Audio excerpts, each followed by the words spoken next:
Hi all, I am Aditya Dikshit and I am in final year of my BTech from CS stream. I am going to give a presentation on my seminar topic High Performance RISC-V Emulator. These are the outlines. In this section, these are the some points which I am going to discuss about it. So now first point is RISC-V. What is RISC-V? RISC-V is pronounced as a RISC-V. It is an open source implementation of a reduced instruction set computing based instruction set architecture. Most instruction set architectures are commercially protected by patents, preventing practical efforts to reproduce the computer systems. In contrast, RISC-V is open, permitting any person or group to construct compatible computers and use associated softwares. This project was originated in 2010 by researchers in the Computer Science Division at UC Berkeley, but it now has a large number of contributors. As of 2014, version 2 of the user space instruction set architecture is fixed. These are the some specification version. First one is user level instruction set architecture specification version 2.0. Draft compress instruction set architecture specification version 1.7, and the last one is draft privilege instruction set architecture specification version 1.7. So now next thing is why RISC-V is important for us. What are the goal in defining in RISC-V? A completely open instruction set architecture that is freely available to academia and industry. A real instruction set architecture suitable for direct native hardware implementation, not just simulation or binary translation. Support for the revised 2008 IEEE 754 floating point standard. And instruction set supporting extensive user level instruction set architecture extension and specialized variants. 32-bit, 64-bit and 128 bits address space variants for applications, operating system kernels and hardware implementation. An instruction set architecture with support for highly parallel multi-core or many-core implementation including heterogeneous multiprocessors. An instruction set architecture that simplifies experiment with new supervisor level and hypervisor level instruction set architectures designs. Now next thing is RISC-V instruction set architecture design. In this section I am going to discuss about its design. RISC-V has 32 integer registers and can have 32 floating point registers. Registers number 0 is a constant value which is 0. Register number 1 is the return address which is also known as link register. The memory is addressed by 8-bit and the instruction must be aligned to 32-bit addresses. RISC-V can load and store 8 and 16-bit items, but it lacks 8 and 16-bit arithmetic, including comparison and branch instructions. Like most RISC CPUs, RISC-V lacks address mode that write back to the registers. For example, it does not do auto incrementing. Next thing is binary translation and challenges. There are two types of binary translations. First one is SBT and the other one is DBT.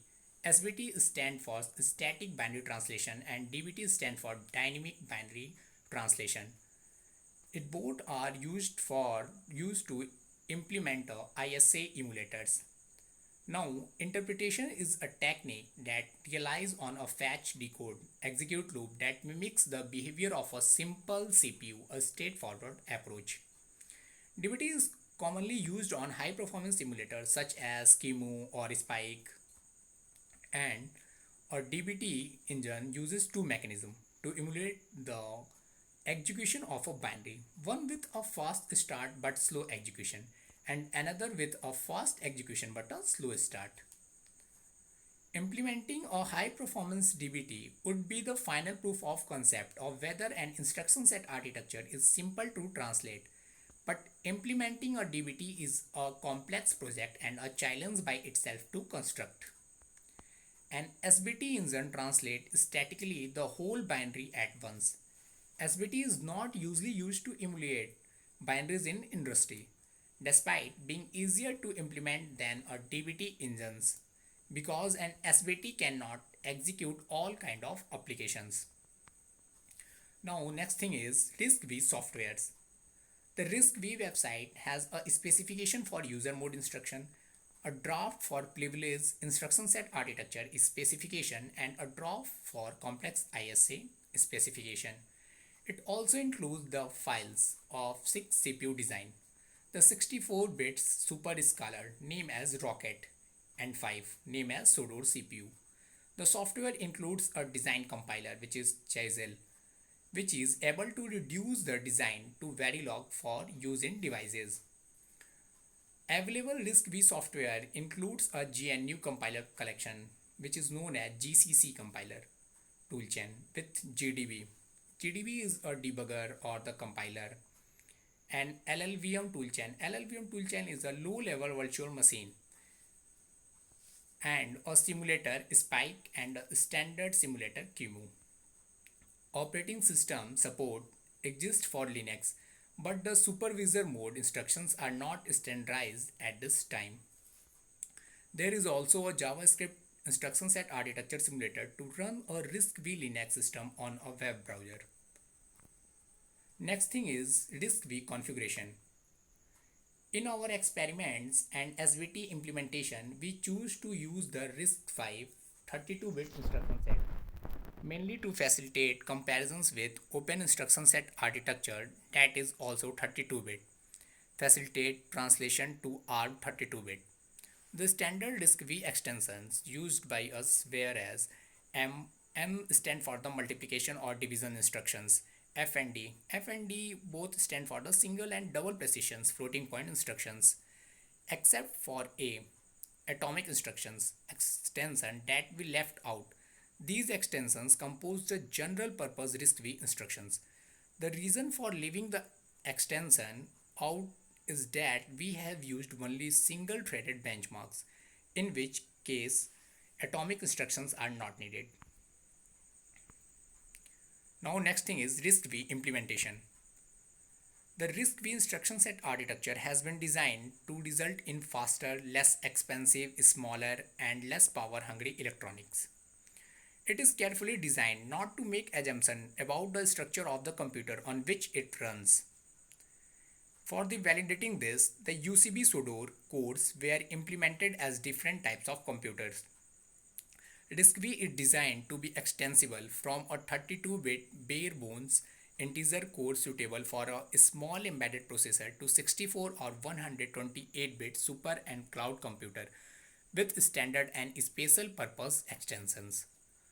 The UCB processor designs that implement RISC-V are implemented using Chisel, an open source hardware construction language that is a specialized dialect of Scala.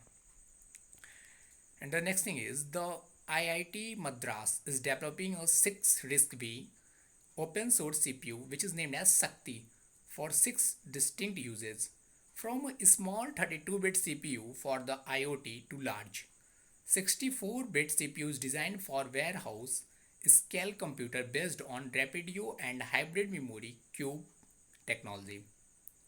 A semiconductor tool company, BlueSpecks, is exploring a RISC-V as a possible product. The planned multimedia set may include a general purpose mixed precision vector processor similar to the research product which is named as Vacha. Now next thing is experimental results. The performance of our RISC-V SBT in terms of slowdown when compared to the native execution, which is GCC RISC-V compared to GCC native and Clang RISC-V compared to Clang native. The higher the value, the worse the emulation performance. A slowdown equal to 1 means that the translated binary is as fast as the native. In all the cases, the guessed binaries were translated using both the globals and local translations schemes. Now next thing is conclusion. RISC-V is having the attention globally from the industry and academia. It is probable that RISC-V is going to have a significant impact in the future of IoT and cloud. However, there is no RISC-V emulation with low overhead available. RISC-V is an architecture that enables its code to be translated into high quality architecture x86 and ARM code, and strong evidence that DBT engines with high performance can be built for RISC-V. These are the some references which helps me to read about my PPT. Okay, thank you. If you have any query, you can ask me through a comment section. Okay, thank you.